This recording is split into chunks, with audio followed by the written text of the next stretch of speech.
अस्सलाम वालेकुम। आज हमारी पहली लैब है हाई वोल्टेज इंजीनियरिंग की। इसमें हमने एक्सपेरिमेंट परफॉर्म करना है वोल्टेज मेजरमेंट का।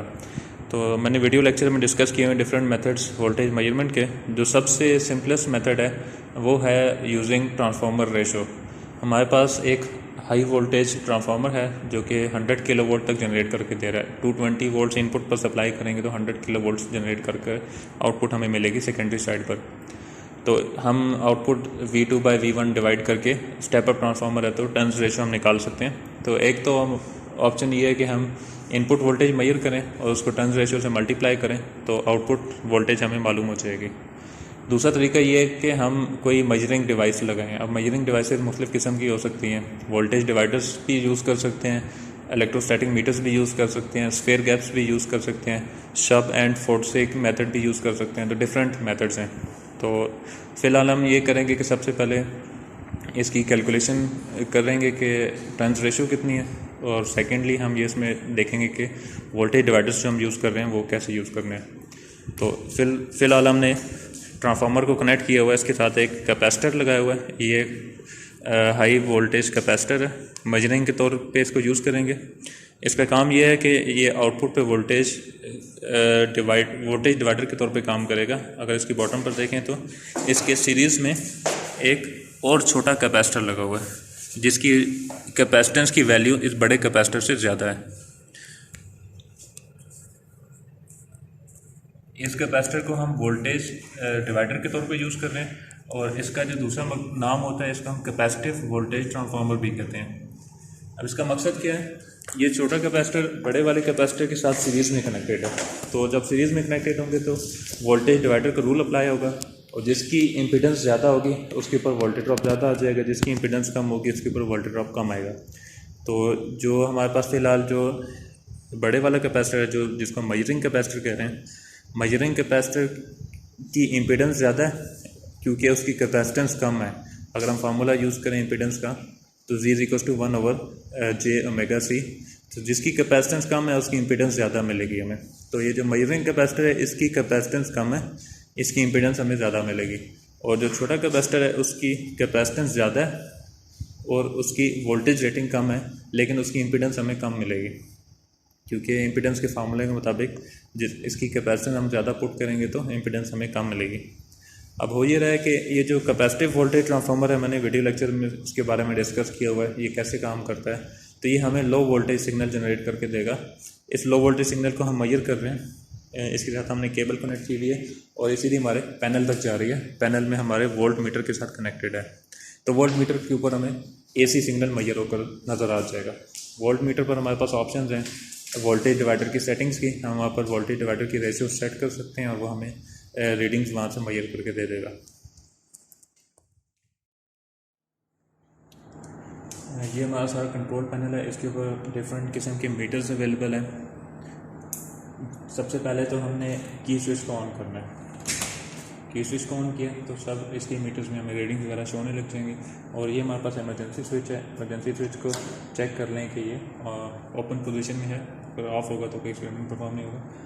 और ये हमारे पास AC DC peak voltmeter है। यहाँ पे हम peak value RMS values measure करेंगे। साथ हमारे पास ये ऑसिलोस्कोप है, जनरल पर्पस ऑसिलोस्कोप। इसके ऊपर हम अपनी वेवफॉर्म वगैरह देख सकते हैं। इसके अलावा इनपुट वोल्टेज जो हम ट्रांसफार्मर को सप्लाई करें वो हमें यहाँ मेजरमेंट मिलेगी। इनपुट करंट जो प्राइमरी साइड पर फ्लो कर रहा है वो हमें यहाँ मिल जाएगा। फ्रीक्वेंसी जो हम मेजर करें वो हमें यहाँ मिल जाएगी। आउटपुट पर AC वोल्टेज अगर हम ये वाला मीटर यूज़ करें तो यहाँ नजर आएंगे, अगर हम ऊपर वाला मीटर यूज़ करें तो हम यहाँ पर नजर आएंगे।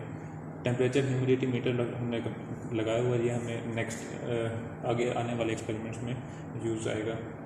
DC वोल्टेज मेजर करें या पल्स वोल्टेज मेजर करें तो हम इस मीटर पर देख लेते हैं। बाकी जो स्विचेस की बात करें तो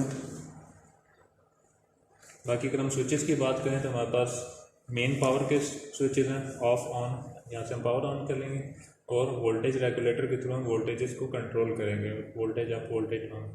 इसके अलावा हमारे पास चार्ज गैप, ये हम स्फीयर गैप का एक्सपेरिमेंट करेंगे तो उसमें यूज़ हो जाएगा। फॉल्ट कंडीशन कोई अगर होती है तो लैंप ऑन हो जाएगा। रीसेट का बटन साथ में अवेलेबल है। ट्रिगर हम और चार्जिंग ये हम यूज़ करेंगे स्फीयर गैप के एक्सपेरिमेंट में। ग्राउंडिंग स्विच अवेलेबल है। अगर हमने ग्राउंडिंग स्विच कनेक्ट किया हुआ तो हम यहीं पर बैठे बैठे अपने कैपेसिटर को डिस्चार्ज कर सकते हैं। और इसी तरह स्फीयर गैस में हमने गैप कम ज़्यादा करना हो इम्पल्स के एक्सपेरिमेंट्स में तो हम वो भी कर सकते हैं। तो सबसे पहले तो ऑसिलोस्कोप को सेट कर लेते हैं।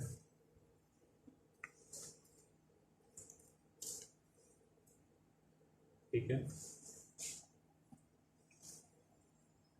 अच्छा ऑसिलोस्कोप हमने ऑन कर लिया। सिंपल ऑसिलोस्कोप है हमारे पास, वोल्ट्स पर डिवीजन और टाइम पर डिवीजन की स्केलिंग है इसके ऊपर। ठीक है, ऑटो पर करना चाहे तो ऑटो पर रखते हैं। अच्छा सब पावर ऑन हमने कर लिया, मेन स्विच को, की स्विच को हमने ऑन कर लिया, वोल्टेज को ऑन करते हैं। अगर इस पॉइंट पर हमारा केज का डोर ओपन है तो हमारा मेन पावर ऑन नहीं होगी, ये पूरे पैनल की पावर ऑफ हो जाएगी। ये आपको करके दिखाते हैं एक दफ़ा।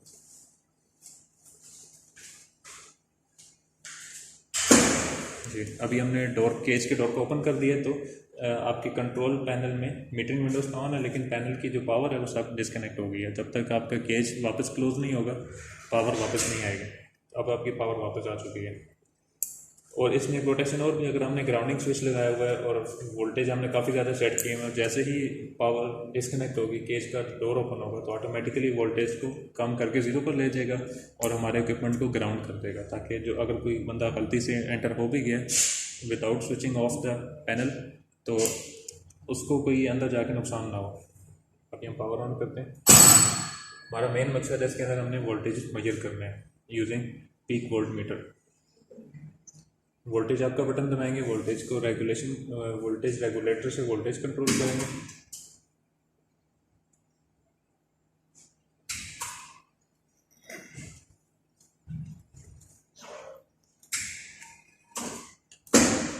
इसकी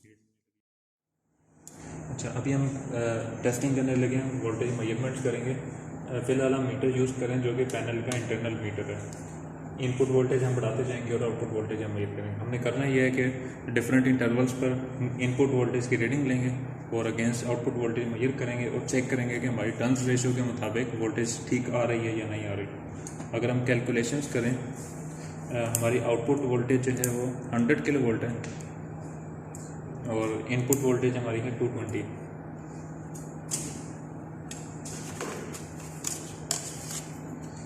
तो 100 into 10⁻³ डिवाइडेड बाई 220 जब हम करेंगे तो हमारे पास रिजल्ट आ रहा है 454 हमारे 0.5, तो तकरीबन 455 हमारे पास कांस्टेंट नंबर आ गया। अब हम इनपुट वोल्टेज को मल्टीप्लाई करेंगे 455 के साथ तो हमें आउटपुट वोल्टेज मिलती जाएगी। इसकी हम 5 रीडिंग्स लेंगे और 5 रीडिंग्स हम अपने मीटर से भी लेंगे और फिर हम चेक करेंगे कि हमारी रीडिंग्स एक्यूरेट आ रही हैं कि नहीं आ रही। ठीक है, सबसे पहले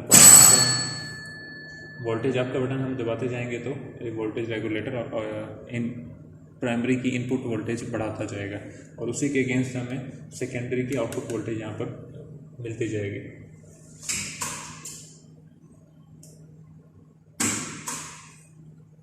इनपुट वोल्टेज हमें यहाँ पर शो हो रही है, प्राइमरी की वोल्टेज, प्राइमरी का करंट यहाँ शो हो रहा है, प्राइमरी पर जो वोल्टेज अप्लाई कर रहे हैं उसकी फ्रीक्वेंसी यहाँ पर शो हो रही है और सेकेंडरी साइड पर जो किलो वोल्ट्स में जनरेट हो रही है वोल्टेज 5.5 किलो वोल्ट्स अभी जनरेट होकर आ रहे हैं। अगर हम चेक करें इनपुट वोल्टेज 11.9 है, इसको मल्टीप्लाई करें 455 के साथ तो और हमें रिजल्ट मिल रहा है 5.414, तो अप्रॉक्सीमेटली 5.5 किलो वोल्ट्स हमें आउटपुट पर मिल रहे हैं। तो हमारी कैलकुलेशन ठीक है, मीन्स के जो हमने ट्रांसलेशन निकाली है और जो मीटर रीडिंग दे रहा है वो एक्यूरेट है। इस तरह वोल्टेज बढ़ाते जाएंगे, उसका मैक्सिमम वोल्टेज पर टेस्टिंग करेंगे। ये ट्रांसफार्मर टेस्टिंग के लिए भी यूज़ कर सकते हैं, जैसे कि हम ट्रांसफार्मर की रेटेड वोल्टेज टेस्ट कर रहे हैं। वोल्टेज हमने बढ़ानी है, आहिस्ता आहिस्ता बढ़ानी है, स्टेप्स में बढ़ानी है। हमें ट्रांसफार्मर पे अचानक से वोल्टेज नहीं डाल रहे हैं, स्ट्रेस नहीं डालना है ट्रांसफार्मर पर।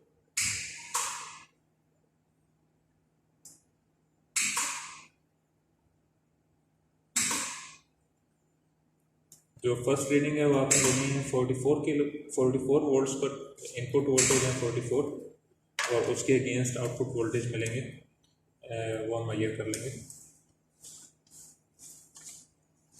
एक जो चीज़ यहाँ पर नोट करने वाली है, वोल्टेज रेगुलेशन की स्पीड भी यहाँ कंट्रोल की जा सकती है कि अगर आप वोल्टेज बढ़ा रहे हैं तो कितनी स्पीड से वोल्टेज बढ़ेंगे। साथ साथ हम यहाँ रीडिंग्स नोट करते जाते हैं।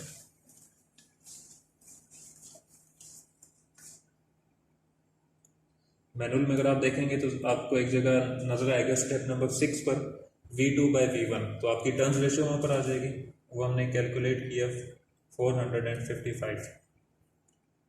अगर उसके बाद नीचे चलें तो टेबल दिया हुआ है इनपुट वोल्टेज प्राइमरी के, कैलकुलेटेड आउटपुट वोल्टेज सेकेंडरी के, और मेजर्ड वोल्टेज सेकेंडरी के। तो इनपुट वोल्टेज पे आप रीडिंग्स ले लें, डिफरेंट स्टेप्स रीडिंग लें, जैसे भी 42.5 पर हम रीडिंग ले लें। इसके अगेंस्ट जो मेजर्ड वैल्यू है वो हमें शो हो रही है 19.6, और कैलकुलेटेड वैल्यू हमें क्या मिलेगी इसके अगेंस्ट 42.5 मल्टीप्लाइड बाई 455। तो जो कैलकुलेटेड वैल्यू हमें दे रहा है वो 19.337 दे रहा है। तो इसका मतलब है कि कैलकुलेटेड वैल्यू हमें तकरीबन दे रहा है 19.4 किलो वोल्ट्स में दे रहा है, तकरीबन बराबर ही है। अच्छा, इसी तरह नेक्स्ट आप रीडिंग्स लेते जाएं, वोल्टेज बढ़ाते जाएं और रीडिंग्स लेते जाएं।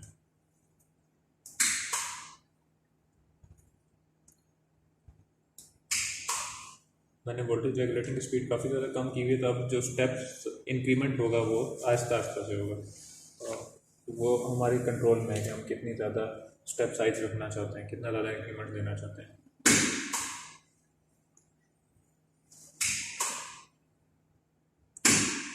एक रीडिंग हमने 42 पर ली है, एक रीडिंग हम तकरीबन 80 वोल्ट्स पर जाकर ले लेते हैं। इनपुट वोल्टेज हम 80 सेट करेंगे और उसके अगेंस्ट वोल्टेज जो जनरेट हो रहे हैं वो मेजर करेंगे, तकरीबन 81.4 वोल्ट्स इनपुट पर है और जनरेटेड वोल्टेज है 37.5। अब अगर इसको चेक करें 81.4 मल्टीप्लाइड बाई 455 जो टर्न्स रेशियो हमारी, तो हमें 37.1 किलो वोल्ट तकरीबन मिल रहा है। तो माइनर सा थोड़ा सा डिफरेंस है, लेकिन तकरीबन में वोल्टेज एक्यूरेट मिल रहे हैं। अब चलते हैं आहिस्ता आहिस्ता वो रीडिंग बढ़ाते जाएं और मैक्सिमम वोल्टेज टेस्ट कर रहे हैं।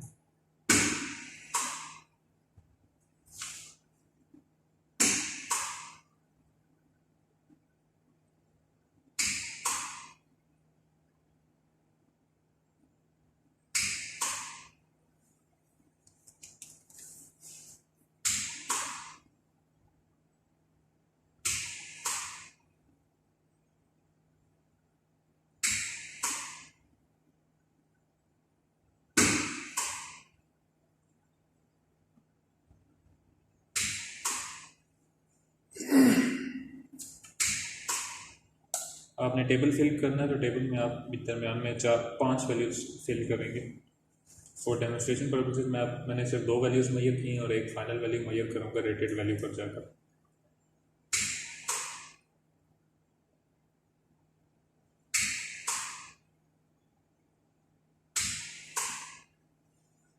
फिल वक्त हमने 190.7 वोल्ट्स इनपुट पर अप्लाई किए हैं और आउटपुट पर हमें मिल रहे हैं 88 किलो वोल्ट्स। प्राइमरी का जो इनपुट करंट है वो 0.55 एम्पियर्स है।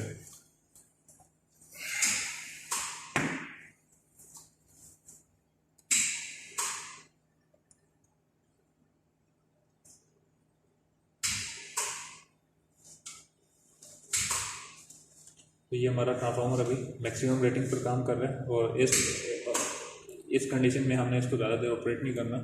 तो मैं यहाँ पर वोल्टेज विथ स्टैंड का बटन दबाऊंगा और आपको यहाँ टाइमर नज़र आएगा। मैंने टाइमर 5 सेकंड्स के सेट किए हुए हैं, तो 5 सेकंड्स के बाद ऑटोमेटिकली वोल्टेज को वो 0 पर ले जाएगा। इनपुट वोल्टेज को कम करके मिनिमम पर ले जाएगा, मिनिमम लिमिट पर आ जाएगी आपकी वोल्टेज। जो मिनिमम लिमिट है वो 0 वोल्ट है, और अगर वोल्टेज रेगुलेटिंग की स्पीड बढ़ा देंगे तो ये बहुत जल्दी डिक्रीज करके 0 पर आ जाएगा। तो ये पहला एक्सपेरिमेंट था जिसमें हमने टेस्ट करना था कि हमारा ट्रांसफार्मर रेटेड वोल्टेज पर काम कर सकता है कि नहीं। इसके अंदर कैपेसिटी मतलब रेटेड कैपेसिटी पे हमने टेस्ट करना था। इनपुट वोल्टेज हमने रेटेड सप्लाई किए और रेटेड हमने आउटपुट वोल्टेज मेजर कर ली। नेक्स्ट जब हमने एक्सपेरिमेंट परफॉर्म करना है तो एक्सपेरिमेंट परफॉर्म करने से पहले हमने अपने इक्विपमेंट को अर्थ करना है। मींस कि जो हम कैपेसिटर यूज़ करें, कैपेसिटर हाई वैल्यू पर चार्ज हो चुका है तो काफ़ी ज़्यादा इसके अंदर चार्ज स्टोर है, तो हमने इसको ग्राउंड करना है चार्ज को सबसे पहले। तो ग्राउंडिंग के लिए हम जो यूज़ करते हैं इक्विपमेंट उसको हम अर्थिंग रॉड कहते हैं। अर्थिंग रॉड को यूज़ करेंगे और हम उसको कैपेसिटर को डिस्चार्ज करेंगे। सबसे पहले हमने पावर ऑफ करनी है पैनल से। पावर ऑफ करने के बाद की स्विच ऑफ की। उसके बाद जब केज का गेट खुलेगा तो ऑटोमेटिकली सेफ्टी स्विच भी ओपन हो जाएगा।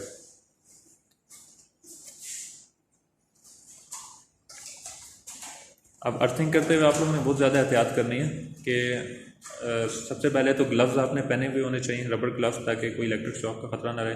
दूसरी बात यह है कि केज से एंटर होते साथ ही सबसे पहला आइटम जो आपने उठाना है वो अर्थिंग रॉड है। तो अभी हमने केज का दरवाज़ा खोला है, केज के दरवाजे के साथ ही अर्थिंग रॉड पड़ा हुआ है। सबसे पहले अर्थिंग रॉड उठाया और दूर से खड़े होकर एक एक इक्विपमेंट को टच करना है ताकि उसका कैपेसिटर डिस्चार्ज हो जाए, चार्जेस जो है उसके ऊपर से डिस्चार्ज हो जाए।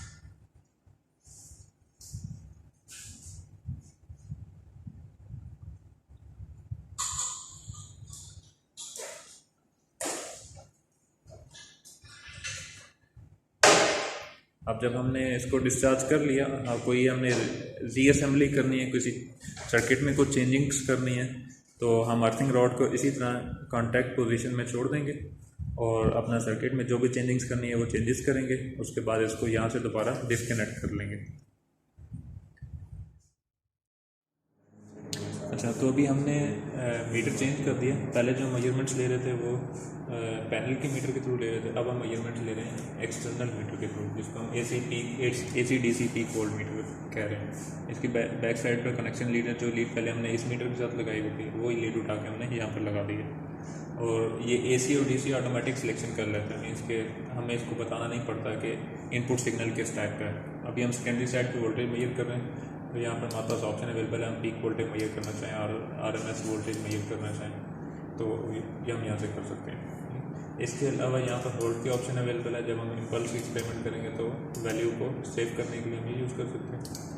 और K1 K2 यहाँ पे ऑप्शन मिलेंगे। जो हम वोल्टेज डिवाइडर यूज़ कर रहे हैं उनकी रेशो को सेट करने के लिए K2 की वैल्यू और K1 की वैल्यू ये हम यूज़ करते हैं जब हम वोल्टेज डिवाइडर यूज़ कर रहे हैं। ये हम डिफाइन कर देंगे एक दफ़ा, तो इसको चेंज करने की ज़रूरत नहीं है। अच्छा, ये भी हमें RMS वैल्यूज़ दिखा रहा है, ठीक है। पीक वैल्यू डिवाइड बाय √2 या RMS दोनों एक चीज़ें। तो प्रोसीजर वही है। इसी ये जो मीटर है इसी में ऑप्शन अवेलेबल है कि इसके वेवफॉर्म को हम ऑसिलोस्कोप पर मॉनिटर भी कर सकते हैं। तो हमें ये मल्टीपर्पज़ ऑसिलोस्कोप जो है इस पर हमें नज़र आ रही है वेवफॉर्म। ये सेकेंडरी साइड की वेवफॉर्म है। तो इस वेवफॉर्म को देखने के लिए हमने साथ में एक नॉइज़ फिल्टर भी लगाया हुआ है, क्योंकि इलेक्ट्रोमैग्नेटिक इंटरफेरेंस भी यहाँ पर काफ़ी ज़्यादा होगी, तो उसकी वजह से जो भी नॉइज़ेस वायर में जनरेट हो रही हैं उनको फ़िल्टर आउट करने के लिए ये हम यूज़ करते हैं। इसकी वर्किंग भी मैं वीडियो लेक्चर में एक्सप्लेन कर दूँगा।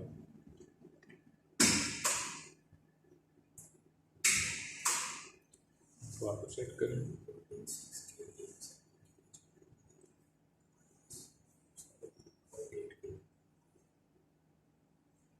इनपुट वोल्टेज हमने अप्लाई किए हैं 17.2 और आउटपुट पर हमें मिल रहे हैं 7.8। प्रोसीजर ये वही एक्सपेरिमेंट है जो हमने पहले किया था, बस मीटर हमने पहले पैनल का यूज़ किया था, अब हम मीटर यूज़ कर रहे हैं एक्सटर्नल और साथ में वेवफॉर्म को मॉनिटर भी कर रहे हैं। इस ऑसिलोस्कोप में हमारे पास ऑप्शन अवेलेबल है कि हम इसकी वेवफॉर्म को सेव कर सकते हैं इसकी इंटरनल मेमोरी में और उस वेवफॉर्म को कंपेयर कर सकते हैं नेक्स्ट किसी और वेवफॉर्म के साथ। फॉर एग्जांपल जैसे मैंने अभी करंट वेवफॉर्म को यहाँ पर सेव कर लिया और जब मैं वोल्टेज बढ़ाऊंगा तो जो न्यू वेवफॉर्म होगी मैं उसको प्रीवियस वेवफॉर्म के साथ कंपेयर भी कर सकता हूँ। ये डिजिटल स्टोरेज ऑसिलोस्कोप है तो इसमें ये ऑप्शन होती है। इसके अलावा इस ऑसिलोस्कोप में जो ऑप्शन अवेलेबल हैं, आप वेवफॉर्म को इंस्पेक्ट कर सकते हैं इसको जूम इन करके। दोनों वेवफॉर्म्स एट टाइम भी अगर आपने प्लॉट की है तो दोनों को इंस्पेक्ट कर सकते हैं एट टाइम। इसके अलावा कर्सर्स अवेलेबल हैं। कर्सर्स में हॉरिजॉन्टल और वर्टिकल दोनों हम अपनी जगह पर सेट करके अपनी टाइम की मेजरमेंट्स और पीक वैल्यू की मेजरमेंट्स ले सकते हैं। सेलेक्ट का बटन जो दबाएंगे तो ये वर्टिकल से हॉरिजॉन्टल कर्सर इसमें शिफ्ट हो जाएगा और इन दोनों कर्सर के दरमियान में जो डिफरेंसेस होंगे वो हमें यहाँ पर दिखा देगा। तो ये हम इसको यूटिलाइज कर सकते हैं। इसके अलावा यहाँ पर ऑटो सेट और बाकी चीज़ें नॉर्मल ऑसिलोस्कोप जैसी ही हैं। ठीक है, तो जैसे हम यहाँ वोल्टेज बढ़ाते जाएंगे तो हमें मीटर रेटिंग तक वैल्यू हमें मेजर करके दे देगा। जो सेफ्टी प्रिकॉशंस हैं वो ये हैं कि आपने इक्विपमेंट को, जितनी भी इक्विपमेंट्स हैं उनके बीच में मिनिमम 50 सेंटीमीटर्स का डिस्टेंस होना चाहिए। जैसे मैंने ट्रांसफार्मर के साथ मेजरिंग डिवाइसेस लगाई हुई हैं जो भी, या कोई और भी डिवाइस लगाई हुई है, तो इन दोनों के बीच में 50 सेंटीमीटर्स का गैप होगा। इसी तरह ट्रांसफार्मर से जो वायर केज है वहाँ तक कम से कम 50 सेंटीमीटर्स का डिस्टेंस होगा फॉर एवरी 100 किलोवोल्ट। लेकिन ये 50 सेंटीमीटर्स हर वक्त होना चाहिए। आइडियली तौर पे इससे ज़्यादा जितना आप बढ़ाते जाएंगे उतना ज़्यादा सेफ है आपके लिए। ठीक है, बस ये यहाँ पर चाहिए। जो वोल्टेज विथस्टैंड का ऑप्शन है इसका टाइमर हम यहाँ से एडजस्ट कर सकते हैं। जैसे अभी यहाँ 5 सेकेंड्स पर सेट है, इसको हम यहाँ से चेंज करके कम ज़्यादा कर सकते हैं। अभी मैंने इसको 10 सेकेंड्स पे रख दिया। अब ये जब मैं वोल्टेज विथस्टैंड का बटन प्रेस करूँगा तो 10 सेकेंड्स तक वोल्टेज को विथस्टैंड करेगा, उसके बाद लोअर लिमिट तक डिक्रीज कर देगा। वोल्टेज रेगुलेटिंग स्पीड हम यहाँ से एडजस्ट कर सकते हैं। एक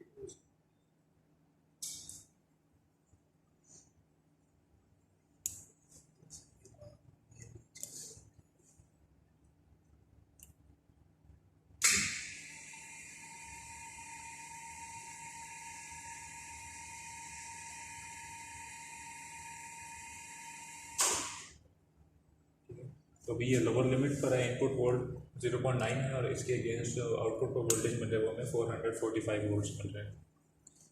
यहाँ पर हमारा पहला पार्ट ये वो कंप्लीट हो चुका है। पावर ऑफ करेंगे, की स्विच को ऑफ करेंगे, इक्विपमेंट को जाकर अर्थिंग रॉड से डिस्चार्ज करेंगे और नया इक्विपमेंट सेटअप करेंगे।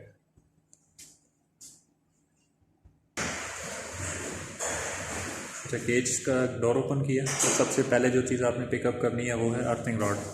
अर्थिंग रॉड पिक करके हर इक्विपमेंट को टच करते जाना है आपने। उसकी कॉपर लीड के थ्रू टच करें या उसके एंड पॉइंट के थ्रू टच कर लें, एक ही बात है। अच्छी तरह से डिस्चार्ज करके आपने इसको इक्विपमेंट को दोबारा चेंजिंग्स करनी है तो इसको इक्विपमेंट के ऊपर रख कर छोड़ दें, ताकि कोई एक्सीडेंटली पावर ऑन कर दे तो ये ऑटोमेटिकली शॉर्ट सर्किट डिटेक्ट करके इक्विपमेंट को टर्न ऑफ करवा देगा।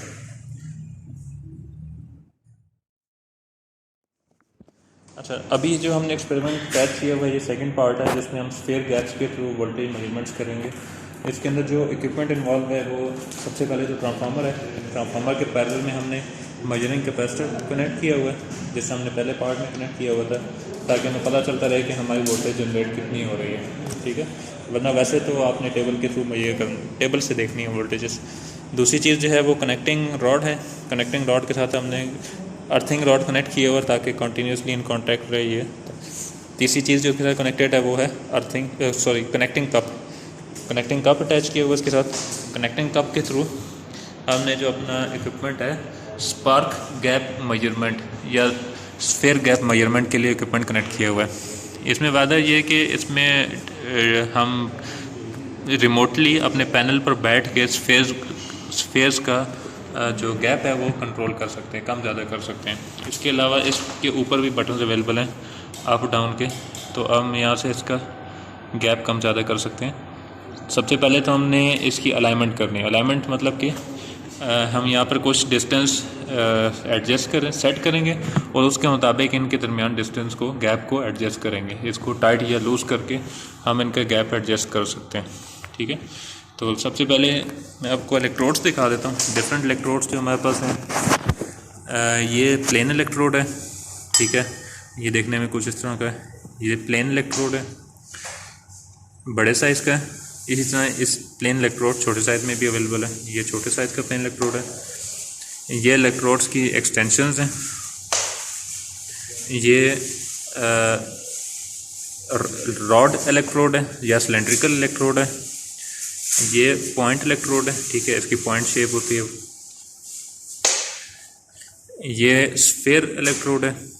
ठीक है, ये छोटे साइज़ में, और इसी तरह जो अभी हमने कनेक्ट किया हुआ है ये बड़े साइज़ में। इसके अलावा स्फीयर्स इलेक्ट्रोड इस तरह के भी आते हैं, ये बहुत बहुत छोटे साइज़ में, ठीक है।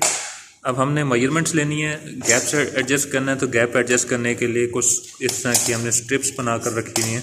हर स्ट्रिप के ऊपर मेंशन्ड है कि ये स्ट्रिप कितने गैप के लिए है। जैसे ये वाली जो स्ट्रिप है ये 50 मिलीमीटर गैप की बनी हुई है, ठीक है। और इसी तरह 40 की बनी हुई है, 30 की बनी हुई है, 20 और 10 मिलीमीटर की बनी हुई है। तो सबसे पहले तो सबसे छोटे साइज़ का इलेक्ट्रोड हम कनेक्ट करेंगे।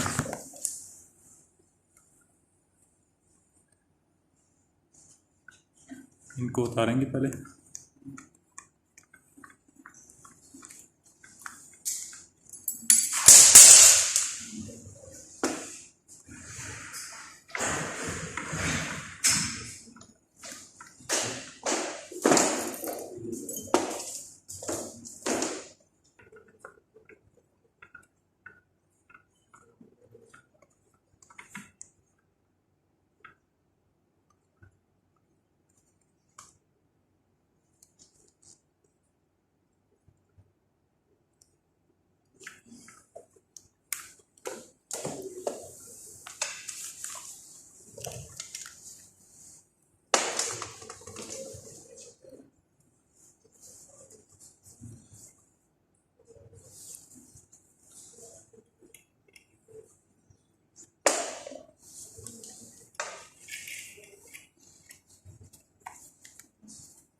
ये अडाप्टर्स हैं, अगर हमने छोटे स्फीयर्स यूज़ करने हैं तो उनके लिए हमें लगाने पड़ते हैं क्योंकि उनके साइज़ छोटा है।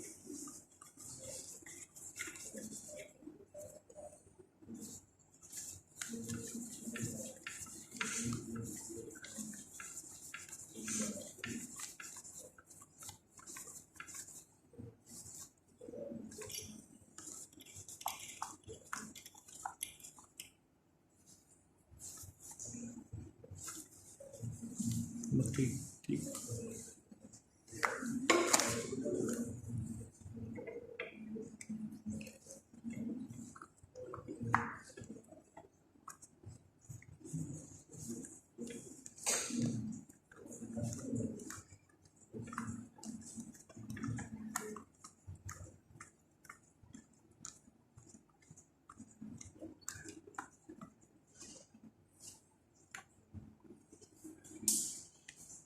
अच्छा, अभी हमने स्फीयर गैप्स अटैच कर लिए हैं छोटे साइज़ में। अब हमने चेक ये करना है कि मीटर में जो रीडिंग शो हो रही है और कितना हमने गैप एडजस्ट किया हुआ है, ये दोनों एक मीन्स के दोनों सेम होने चाहिए।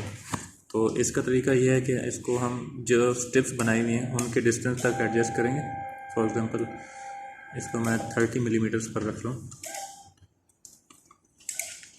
और मैं 30 मिलीमीटर की स्ट्रिप से मैं चेक कर लूँगा कि मेरा गैप जो है वो बराबर है कि नहीं, ठीक है। 30 मिलीमीटर। अब चेक करने के तरीका ये है कि आप इसको एक दरमियान में रख के देखें। यहाँ पे क्लियरली नज़र आ रहा है कि जो गैप है वो ज़्यादा है, 30 मिलीमीटर का नहीं है, लेकिन जो मीटर दिखा रहा है वो 30 मिलीमीटर, क्योंकि हमने इसको टाइट ज़्यादा कर दिया। इसको थोड़ा सा लूज़ करेंगे वापस, इतना लूज़ करेंगे कि हमारे पास 30 मिलीमीटर्स का गैप जनरेट वापस हो जाए। दोबारा चेक करें, थोड़ा सा मज़ीद टाइट करेंगे, ठीक है। अब हमारा जो गैप है वो एग्जैक्टली 30 मिलीमीटर्स का यहाँ पे सेट है और मीटर भी हमें ऑलमोस्ट 30 मिलीमीटर्स दिखा रहे हैं। तो अब हमारी जो गैप सेटिंग है वो ठीक हो गई है दोनों तरफ। अब इनके जो नट्स हैं वो टाइट कर देंगे, ठीक है। अच्छा, अभी हमने जो एक्सपेरिमेंट परफॉर्म करना है, हमने स्फीयर गैप्स के थ्रू मेजरमेंट्स लेनी है। एक स्टैंडर्ड टेबल है IEEE की तरफ से, उसमें ये डिफ़ाइन किया हुआ है कि स्फीयर गैप आपके इलेक्ट्रोड्स जो स्फीयर इलेक्ट्रोड्स हैं उनको यूज़ करते हैं मेजरमेंट्स के लिए, और रॉड और पॉइंट इलेक्ट्रोड्स को यूज़ नहीं करते, उनकी रीडिंग्स एक्यूरेट नहीं होती। स्फीयर इलेक्ट्रोड का साइज़ कितना होगा और उनके दरमियान में गैप कितना होगा, वो गैप के ऊपर उन्होंने एक डिफ़ाइन किया हुआ है कि ideal temperature and room temperature and humidity conditions कितने वोल्ट पर जाकर फ्लैश ओवर होगा, ठीक है। जब फ्लैश ओवर होगा तो पैनल डिटेक्ट कर लेगा, पैनल ऑफ हो जाएगा ऑटोमेटिकली। लेकिन हमने वो वोल्टेज मेजर करनी है कि कितने वोल्ट पर फ्लैश ओवर होगा। वो वोल्टेज जितने पर भी फ्लैश ओवर होगा वो हम टेबल पे देखेंगे कि इतने गैप के ऊपर वो वोल्टेज क्या है, तो हमें अंदाज़ा हो जाएगा कि इस जिस टाइम फ्लैश ओवर हुआ उस टाइम पर वोल्टेज हमारी कितनी थी। हमने यहाँ पर जो सेटअप किया हुआ है उसमें हमने स्फीयर गैप के साथ साथ मेजरिंग कैपेसिटर भी लगाया हुआ है, ताकि हमें दोनों तरीके से हम वोल्टेज मेजर कर सकें, स्फीयर गैप के थ्रू भी और मेजरिंग कैपेसिटर के थ्रू भी।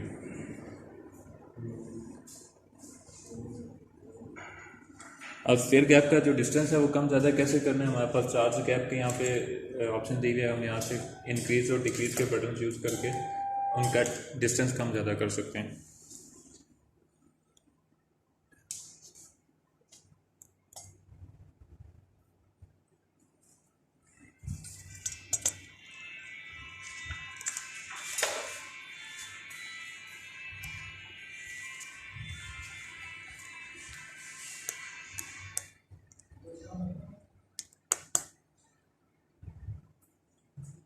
अभी मैं इनका डिस्टेंस कम कर रहा हूँ।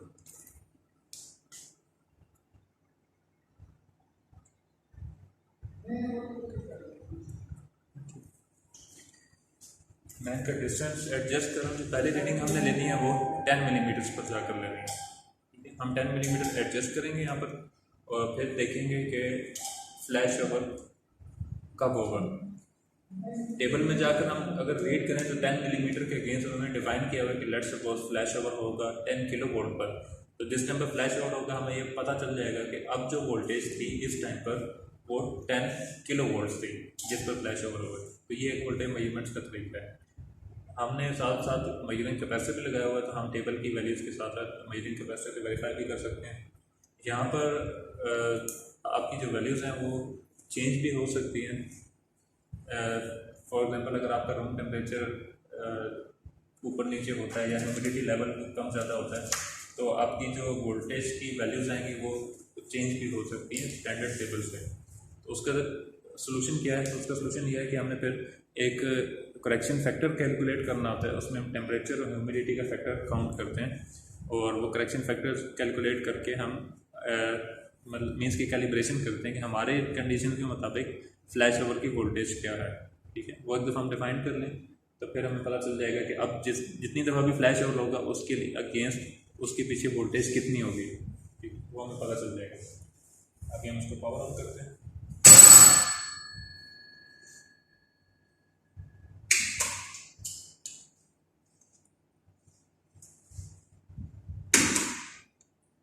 आहिस्ता आहिस्ता वोल्टेज बढ़ाएंगे।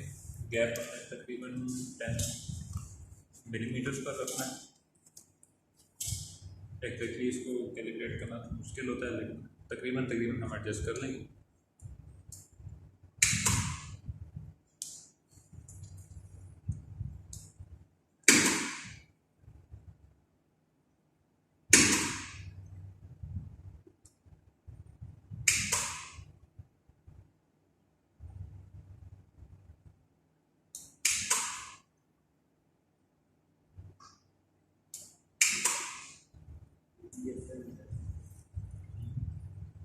आहिस्ता आहिस्ता वोल्टेजेस बढ़ाने ताकि एक्यूरेट रीडिंग्स आपको मिले।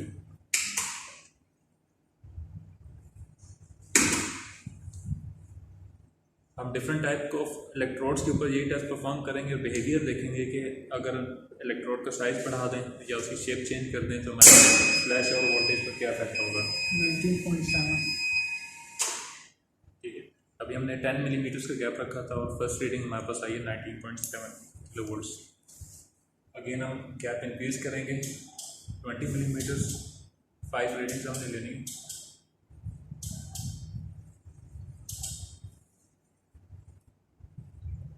गेन रिपीट करेंगे, पावर ऑन करेंगे और जब भी फ्लैश ओवर आपका होगा तो ऑटोमेटिकली पैनल डिटेक्ट करेगा कि कोई फॉल्ट कंडीशन अगर हुई है और ऑटोमेटिकली आपकी जो वोल्टेज है वो लोअर लिमिट पर ले जाएगा, पावर को ऑफ कर देगा। पावर ऑन और अब हम आहिस्ता आहिस्ता वोल्टेज बढ़ाएंगे।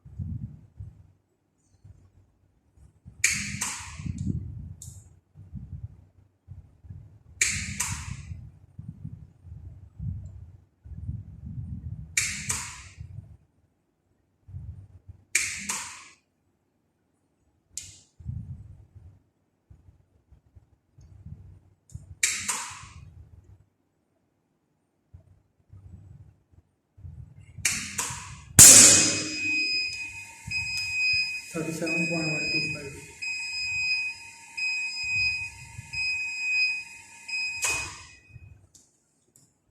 गैप को मजीद इंक्रीज करते हैं।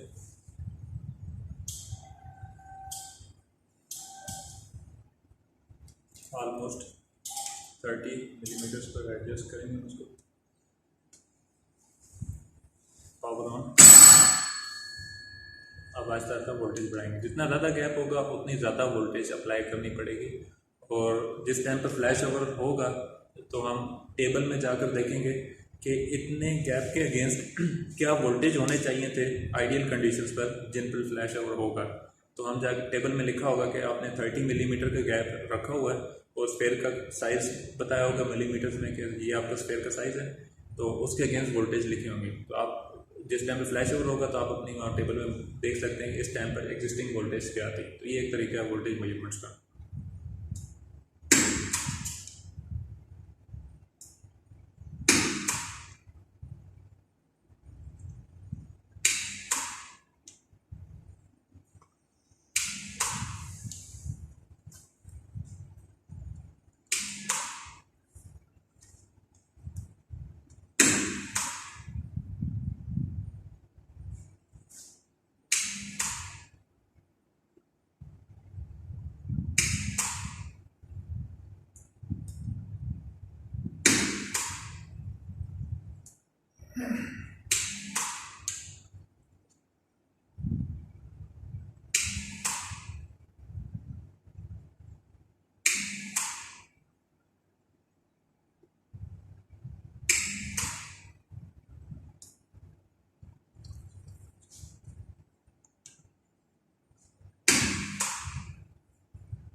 गैप को मजीद इंक्रीज कर रहे हैं।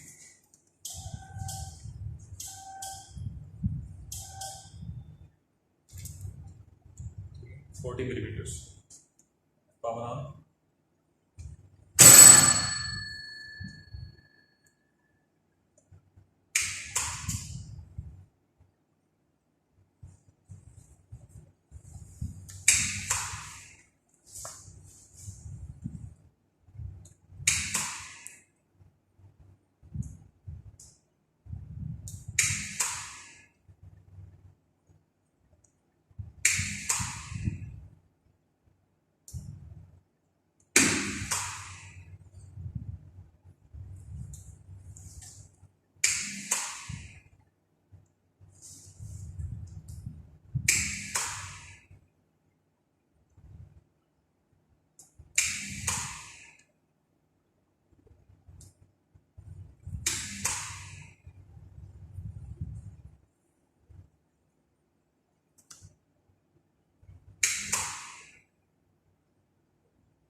लास्ट रीडिंग है 50 मिलीमीटर गैप के साथ।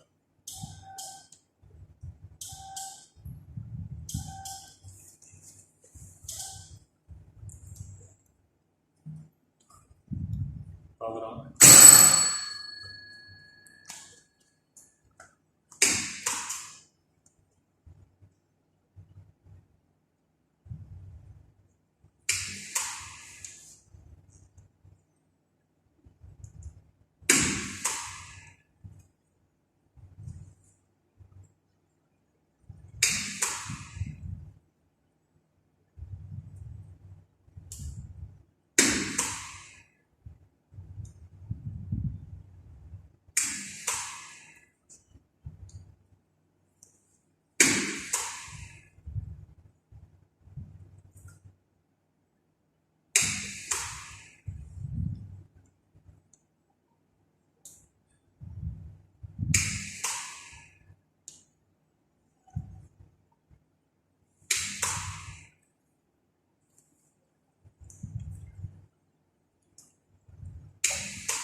54.95.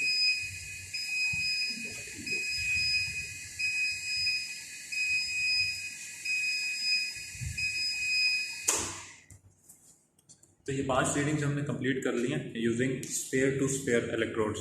ये ईयर में स्पेयर यूज़ किए हैं छोटे साइज़ के, अब हम स्पेयर यूज़ करेंगे बड़े साइज़ के। सेम प्रोसीजर है, इनको रिप्लेस करेंगे बड़े साइज़ के स्पेयर्स के साथ, उनका गैप कैलिब्रेट करेंगे और कैलिब्रेशन के बाद दोबारा से यही इसी तरह 10, 20, 30, 40, 50 मिलीमीटर गैप के साथ हम मेजरमेंट्स लेंगे वोल्टेज की।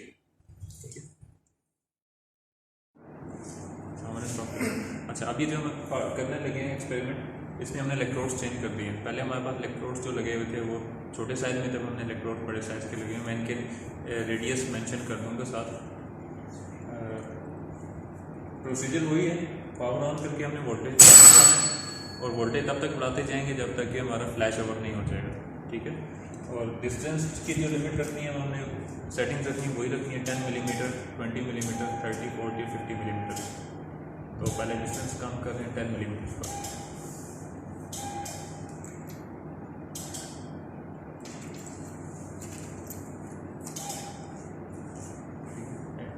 टेन मिलीमीटर्स का डिस्टेंस कर दिए, पावर ऑन की, अब वोल्टेज बढ़ा रहे हैं।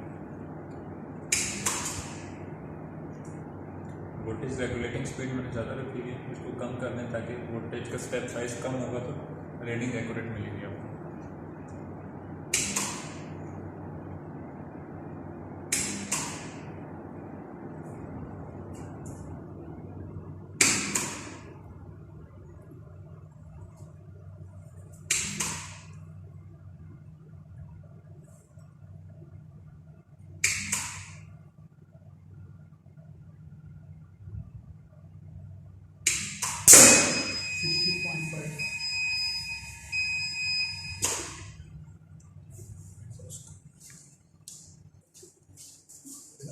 अब डिस्टेंस क्या रहता है?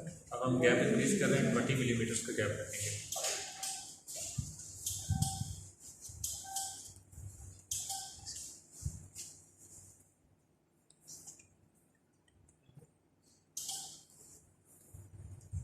मिलीमीटर्स का गैप रख, पावर ऑन कर रहे हैं।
अच्छा, 30 मिलीमीटर्स का गैप सेट कर देंगे।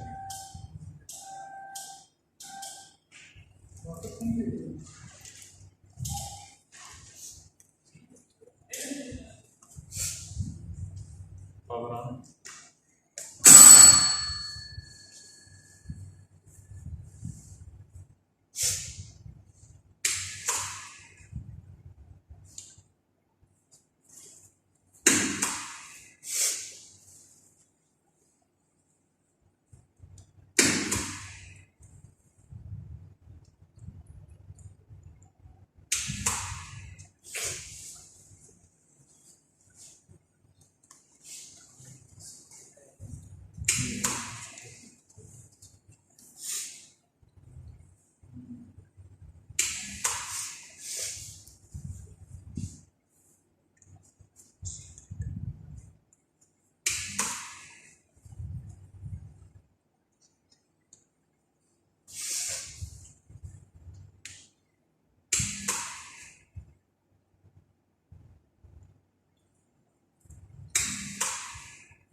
63.5.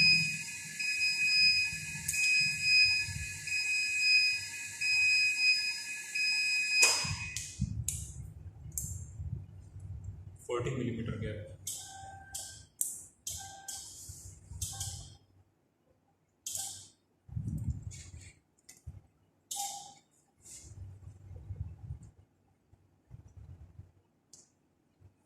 Power on.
अब हमारी लास्ट रीडिंग है 50 मिलीमीटर गैप के साथ।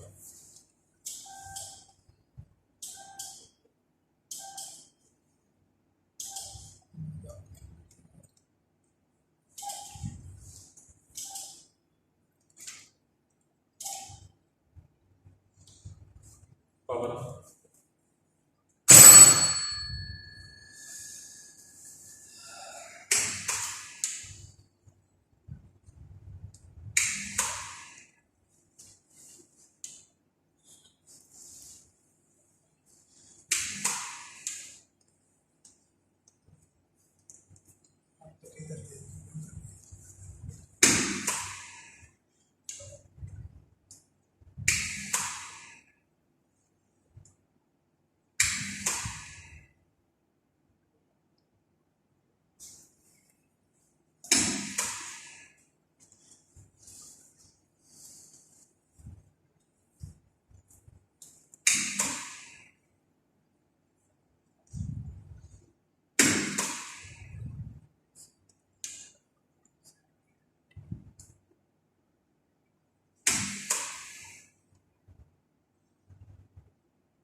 अच्छा, हमारे 5 रीडिंग्स कंप्लीट हो चुकी हैं और लास्ट रीडिंग जो थी 50 मिलीमीटर पर 81.72 किलो वोल्ट्स पर हमारा फ्लैश आउट हुआ था।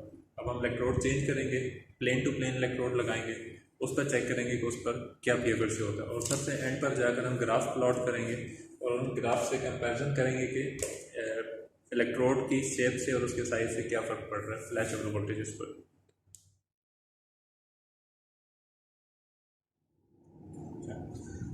अभी हमने प्लेन इलेक्ट्रोड्स चेंज कर दिए हैं, अब हमने प्लेनर इलेक्ट्रोड लगाए। पहले हमने स्फेयर इलेक्ट्रोड्स यूज़ किए हैं, उसमें स्मॉल डायमीटर और लार्ज डायमीटर हमने यूज़ किया था। अब हम प्लेनर इलेक्ट्रोड यूज़ कर रहे हैं, इसमें हमारे पास ये लार्ज डायमीटर के साथ में।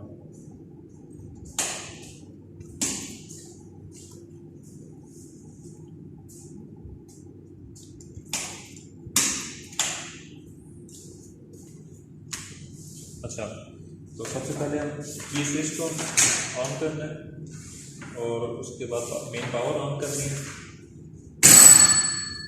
मेन पावर ऑन करने के बाद अब हम आहिस्ता आहिस्ता वोल्टेज बढ़ाएंगे। पहले हम गैप सेट कर लेते हैं 10 मिलीमीटर का।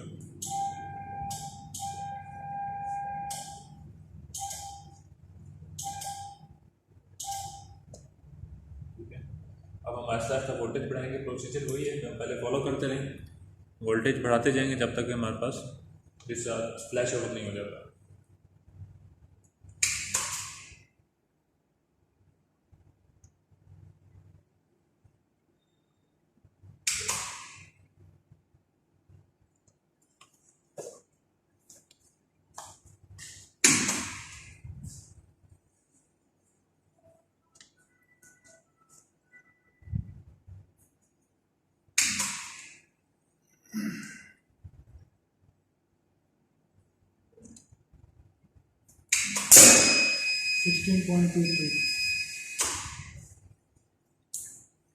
कैप इंक्रीज कर रहे हैं 20 मिलीमीटर।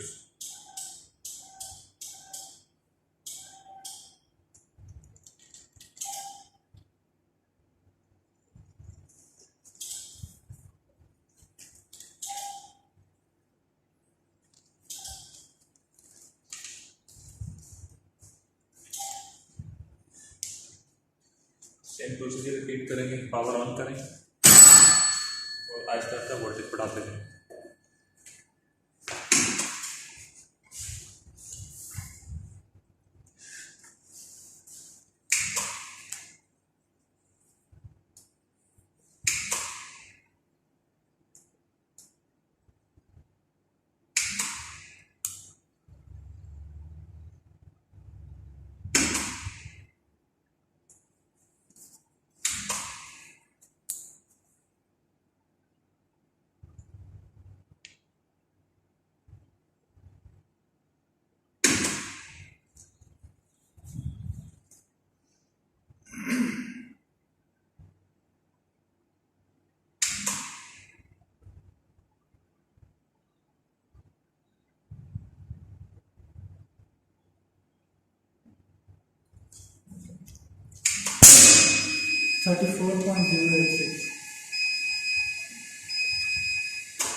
अच्छा, अभी मैंने लाइट्स ऑफ कर दी हैं ताकि आपको फ्लैश ओवर जो हो रहा है वो क्लियरली नज़र भी आ सके अंधेरे में।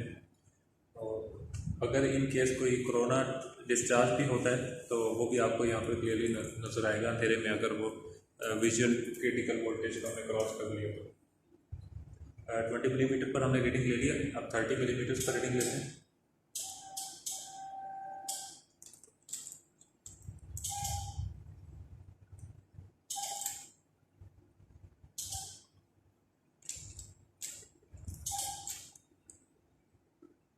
तकरीबन 30 मिलीमीटर है। Power on, Aahista Aahista voltage बढ़ाएंगे अब।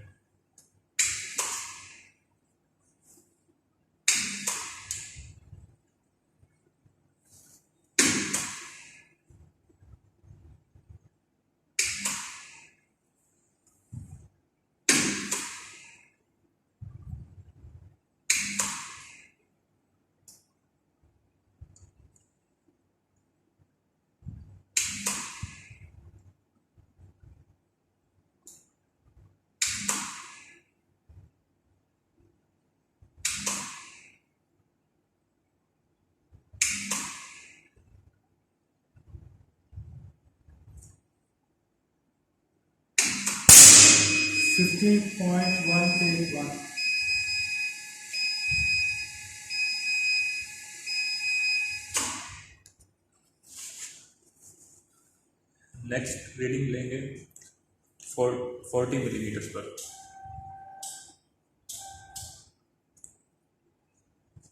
Power on,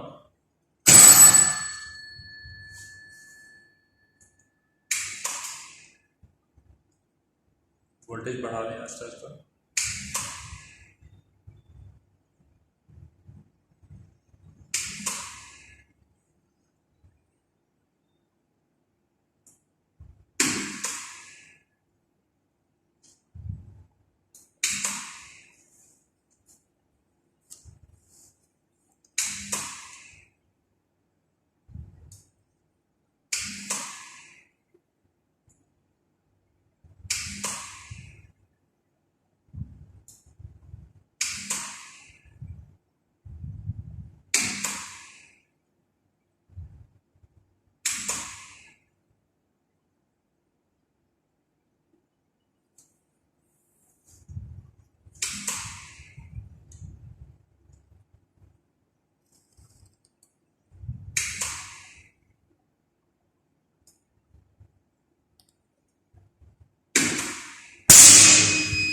68.328.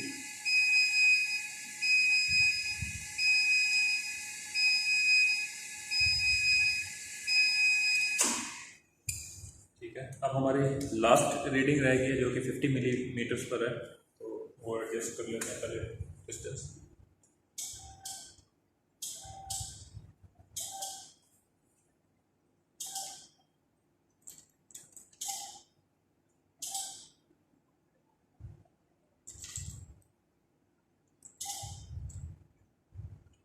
Power on.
$82.56.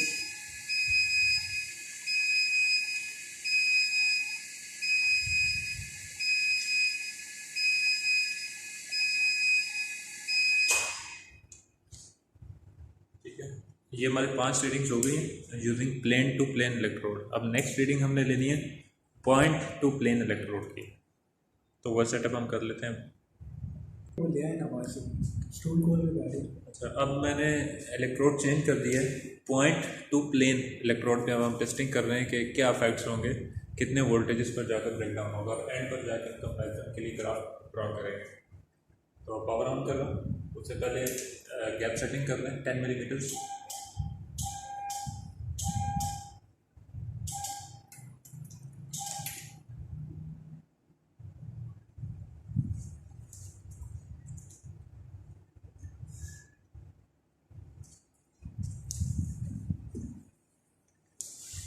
Power on कर रहा हूँ मैं। अब आहिस्ता आहिस्ता से वोल्टेज बढ़ाने हैं।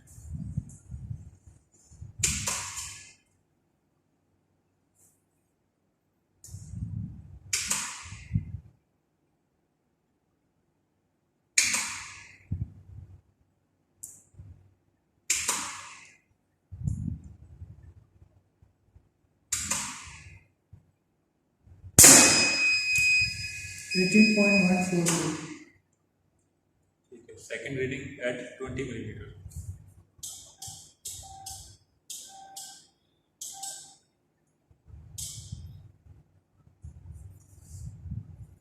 पावर ऑन, वोल्टेज बढ़ा रहे हैं।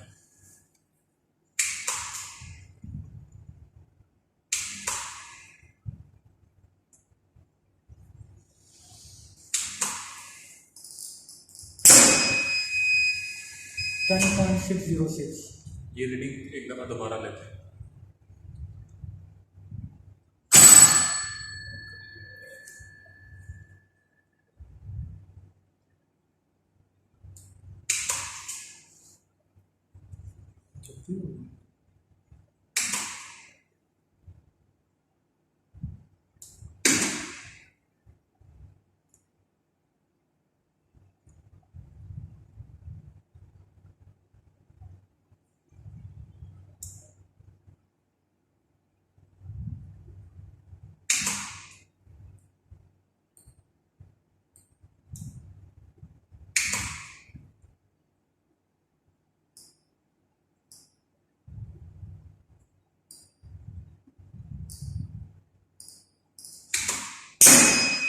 14.2%. ये एक्यूरेट रीडिंग है।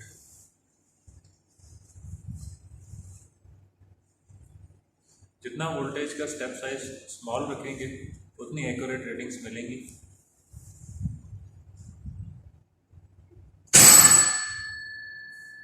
Gap increase at 30 millimetre.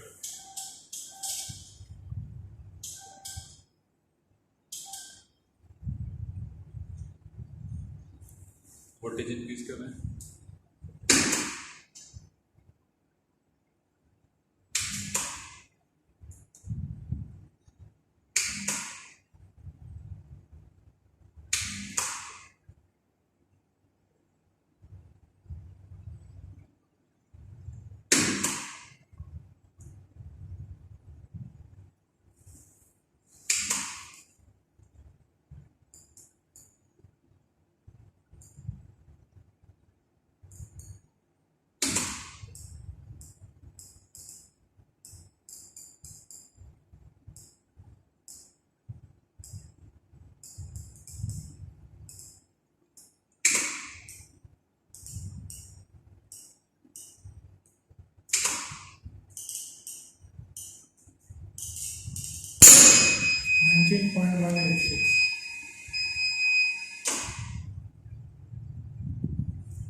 Next reading at 40 millimeter.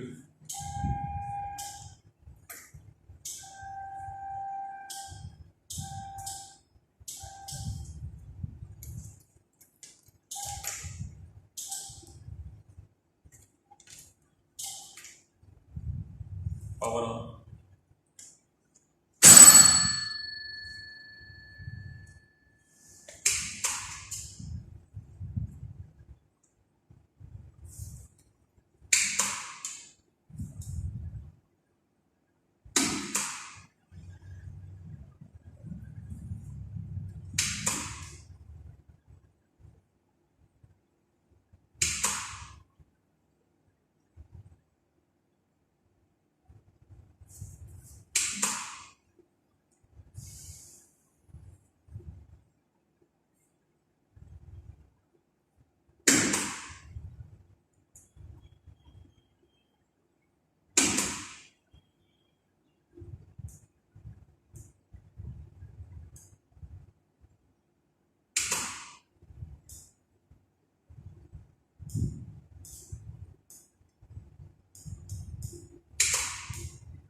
Final reading at 50 millimeter gap setting.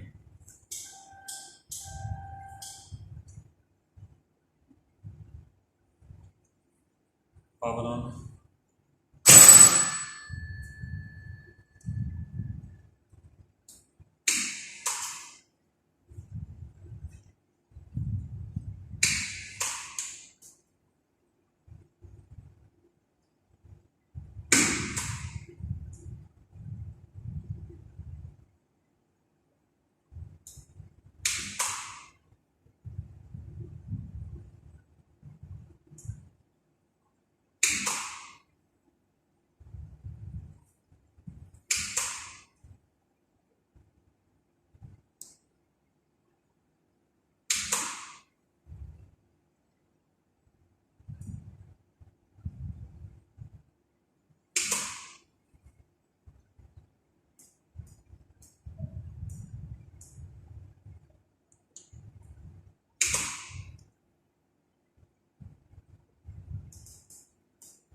$24.815.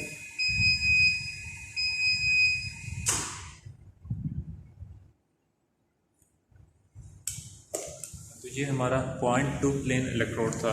अब लास्ट रीडिंग रह गई है, लास्ट टेबल रह गया जो कि हमारा 0.2 पॉइंट इलेक्ट्रोड है, उसके ऊपर अब हम टेस्टिंग करेंगे।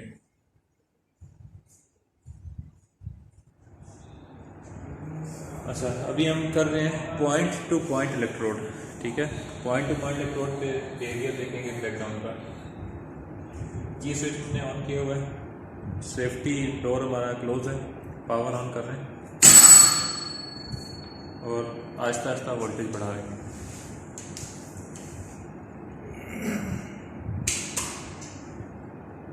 डिस्टेंस हमने 50 मिलीमीटर का रखा हुआ है। डिस्टेंस को पहले कम करते हैं क्योंकि हमने रीडिंग जो लेनी है वो 10 मिलीमीटर पर लेनी है।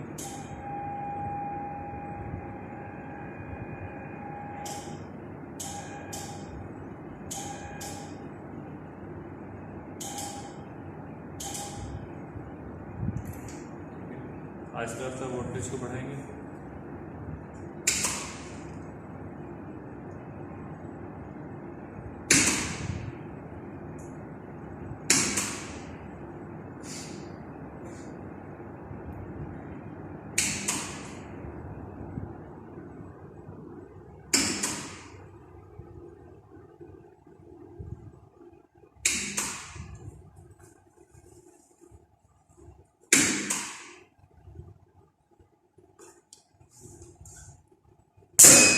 एटीन पॉइंट 027 ठीक है, 20 millimetre.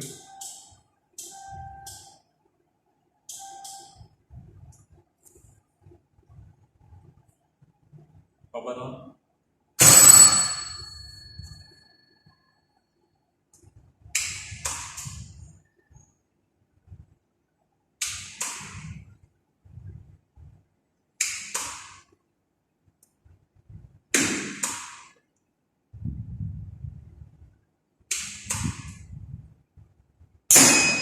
Fifteen point 234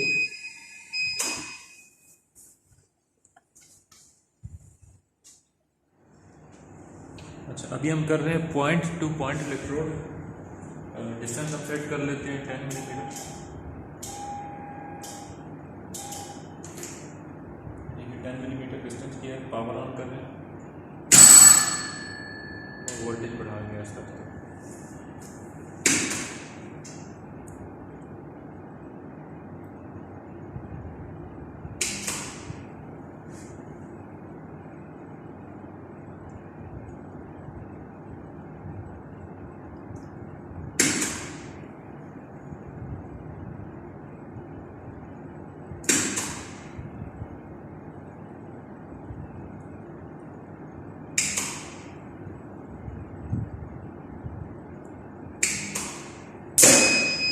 twelve point 160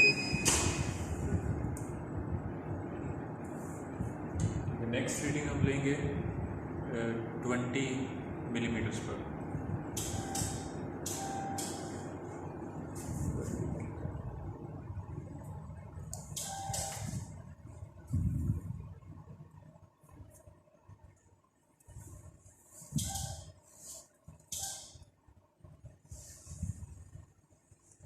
power on. Voltage increase कर रहे हैं।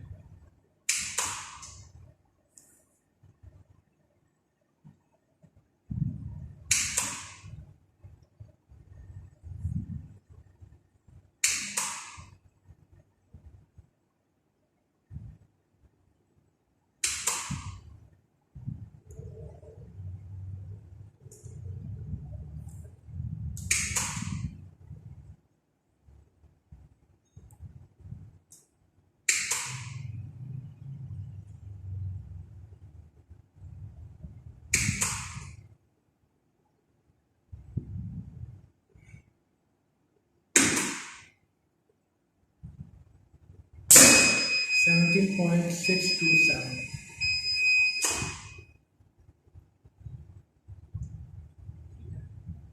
30 मिलीमीटर्स।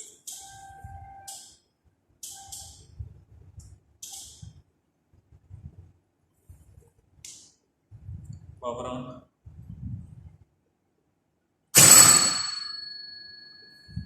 वोल्टेज इंक्रीज करें।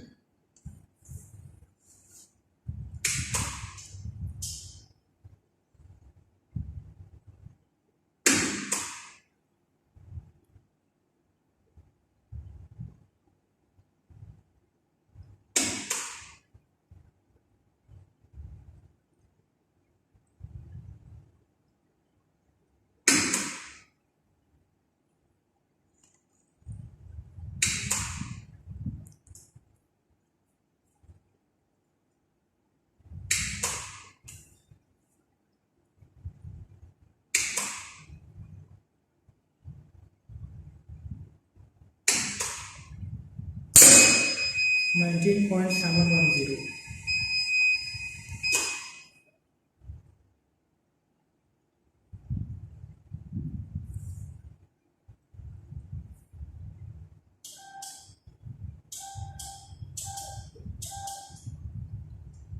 फोर्टी मिलीमीटर डिस्टेंस सेट कर दिया हमने और अब पावर ऑन करते हैं।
So 24.049.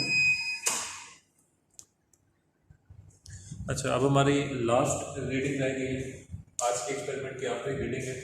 एट 50 मिलीमीटर हम मेजर वोल्टेज चेक कर रहे हैं पॉइंट टू पॉइंट इलेक्ट्रोड।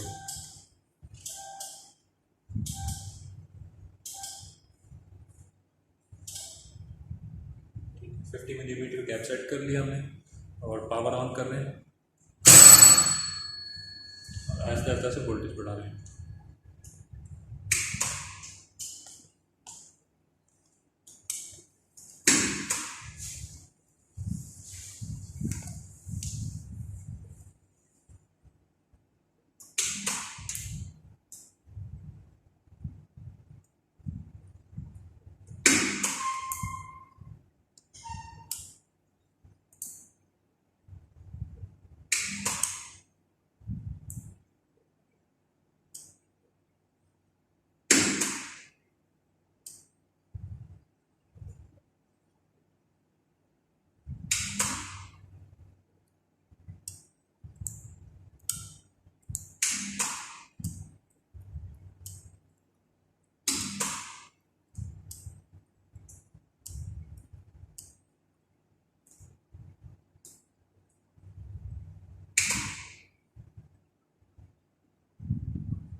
ये हमारी आज की लास्ट रीडिंग थी। हमने डिफरेंट टाइप ऑफ इलेक्ट्रोड 30.794 ठीक। हमने डिफरेंट टाइप ऑफ इलेक्ट्रोड्स पे टेस्टिंग की और उनका बिहेवियर चेक किया कि उनकी शेप चेंज करने से ब्रेकडाउन वोल्टेज पर क्या इफेक्ट होगा। और हमने ये देखा कि मेजरमेंट हमने कैसे कैसे लेनी है using measuring capacitor, using transformer turns ratio and using sphere gap discharge, sphere discharge gap. अच्छा, अब मैं आपको एक फाइनल लेके एक्सपेरिमेंट करके दिखाऊंगा कि जब फ्लैश ओवर कपल होता है तो पैनल कैसे रिएक्ट करता है। ये चीज़ भी बड़ी ज़रूरी है कि पैनल का रिएक्शन किस तरह का होता है। जब वो डिटेक्ट करता है कि कोई फॉल्ट कंडीशन अकर हुई है, वो इसको एज अ फॉल्ट डिटेक्ट करेगा। जब भी फ्लैश ओवर होगा पैनल को ऐसा लगेगा कि कोई फॉल्ट कंडीशन आई है, तो उस पर वो कैसा बिहेव करेगा वो मैं अभी आपको दिखा देता हूँ।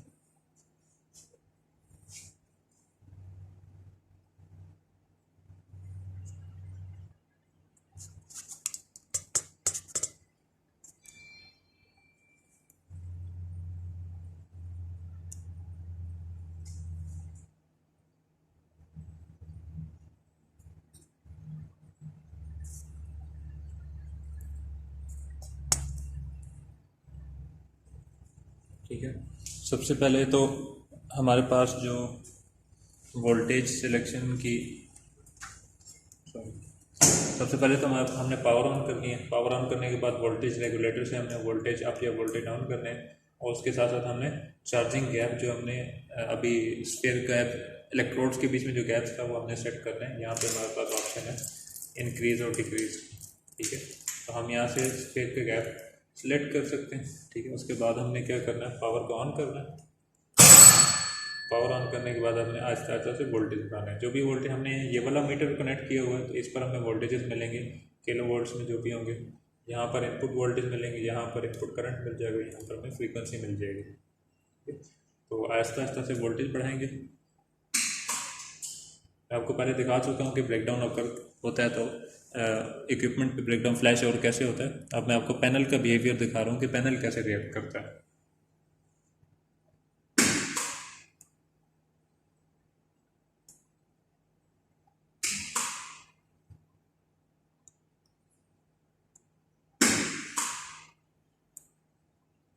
आहिस्ता आहिस्ता से वोल्टेज बढ़ाएंगे।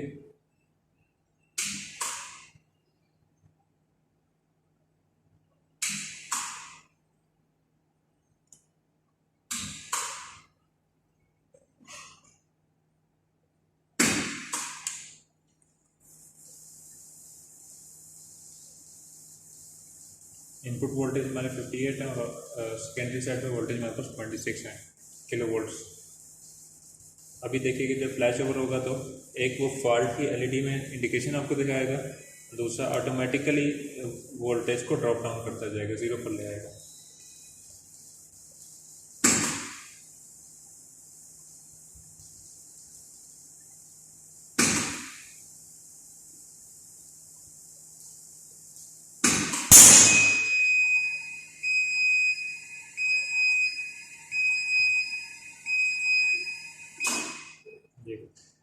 उसने डिटेक्ट किया कि फ्लैश ओवर हुआ है, फ्लैश ओवर किसी भी वजह से हुआ है, तो उसको एज अ फॉल्ट इसने डिटेक्ट किया। जब वो एज अ फॉल्ट डिटेक्ट होगा तो ऑटोमेटिकली वोल्टेज को ड्रॉप डाउन करके लोअर लिमिट 0 वोल्ट्स पर ले आएगा। अभी इस और मेन पावर ऑफ कर देगा। इस टाइम पर आपकी इनपुट वोल्टेज भी 0 है और आउटपुट वोल्टेज भी 0 है।